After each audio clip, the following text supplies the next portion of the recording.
Hello again, I'm Bert Goldman, and this is the third in our series on affluence. We don't really have that much time in these short little vignettes, about 5-6 minutes, so I really want to get right down to the nub and to the gist of the thing, and give you actual techniques. Never mind this business of guilt is in the way, and your attitude, and your poverty consciousness and affluence. What does all that mean? And how can I do it? Well, why is it that some people who appear to be stupid have millions, sometimes billions, and sometimes highly intelligent, very, very aggressive, assertive people broke? What is it? What is this consciousness that we're talking about? What is poverty consciousness? What is the consciousness of affluence? Let me change that consciousness business. Let's call it something else. Let's call it attitude. And let's say, instead of a poverty consciousness, a poverty attitude. Well, what's an attitude? It's the way you look at things. Why do you look at things in the manner in which you do? Sometimes you can't help it. Yes, there are things in your past that are creating havoc with some people's lives, not necessarily yours, but with some people's lives. What is this business? Well, I prefer to say that it is a rhythmic thing. Now, what does that mean? We all have a certain rhythm. You've heard me say that before. What is a rhythm? A rhythm is an energy. Now, I can best show you that rhythm by demonstrating and having you demonstrate also. And perhaps when you put the three videos together, you'll have it. You'll know exactly how to gain that affluent consciousness. Let's get back to this rhythm. What is rhythm? Well, rhythm would be dum-dum-da-dum. Music is rhythm, of course. But what's that got to do with poverty? What's that got to do with affluence? Well, let me show you something. Think about a particular food, let's say. Well, I'll do it right now. I'll think about a food that I like. Now, I have a different rhythm, different consciousness, if you will, for food that I like as opposed to food that I don't like. I'm thinking of a food that I enjoy. I like most foods. I'm thinking of, well, whatever. It's a food that I like. I'm thinking of it right now.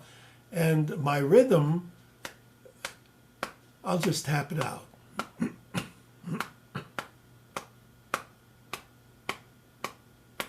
That's my rhythm for a food that I like.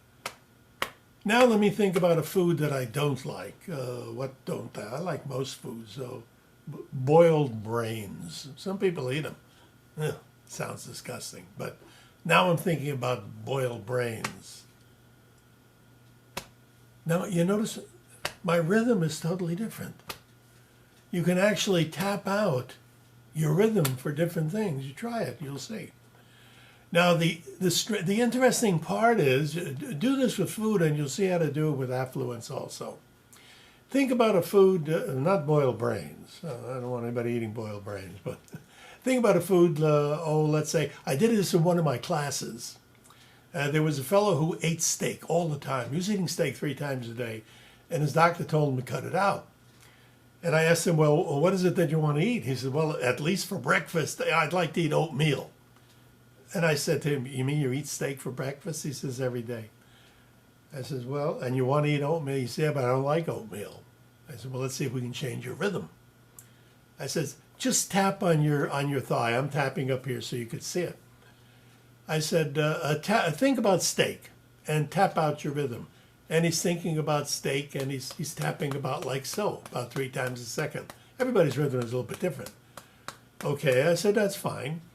Now, how about oatmeal? Yeah, I don't care for it. It's okay, tap out your rhythm for oatmeal. And he's going, usually the things you don't like are slower, but it differs. It's different with everyone. It could be faster for you. And he's tapping like this for oatmeal. And I said, okay, now we're going to change your rhythm because you want to eat oatmeal, don't you? He says, yeah, I'd love to eat it in the morning anyway. I said, okay. Now, once again, tap out your rhythm for steak. And he's going like this. I said, okay, remember that rhythm. Now think about oatmeal. But when you think about oatmeal, tap out the rhythm for steak.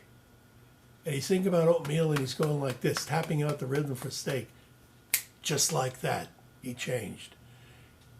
comes in the next day. This was in San Francisco, by the way, with all kinds of great places to eat. Comes in the next day. It was a weekend class. This was on Saturday. Comes in on Sunday. Looks at the class. He says, you'll never guess what I had for dinner last night.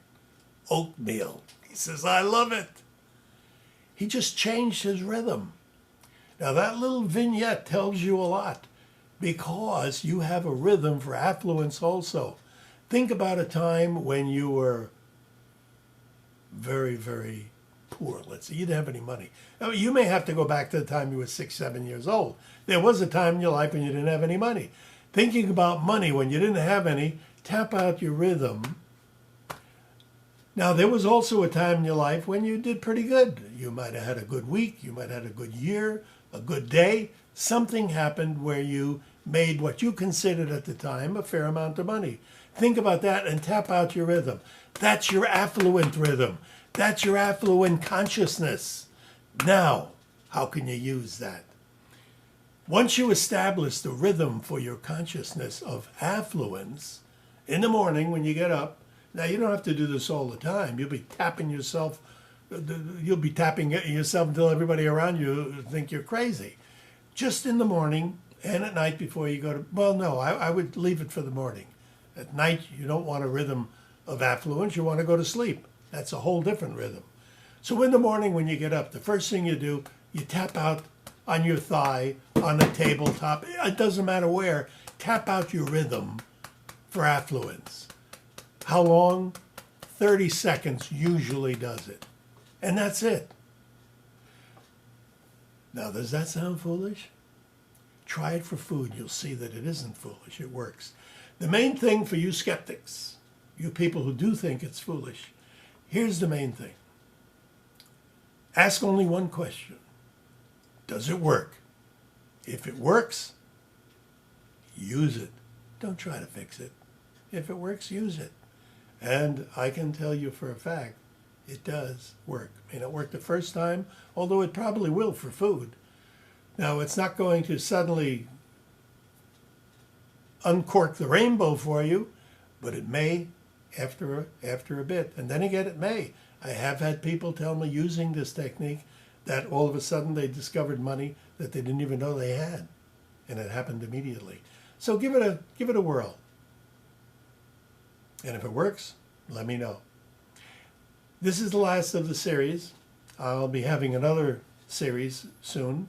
Let me know what you'd like me to talk about in your comments, and I'll be happy to include it in our next series of 3. We'll call them the trios, the video trios. That's it for now. This is Bert Goldman. Thank you very much for listening. I hope you enjoyed the sessions. Have a good day, have a good week, a good month, and a wonderful and successful and affluent 2009.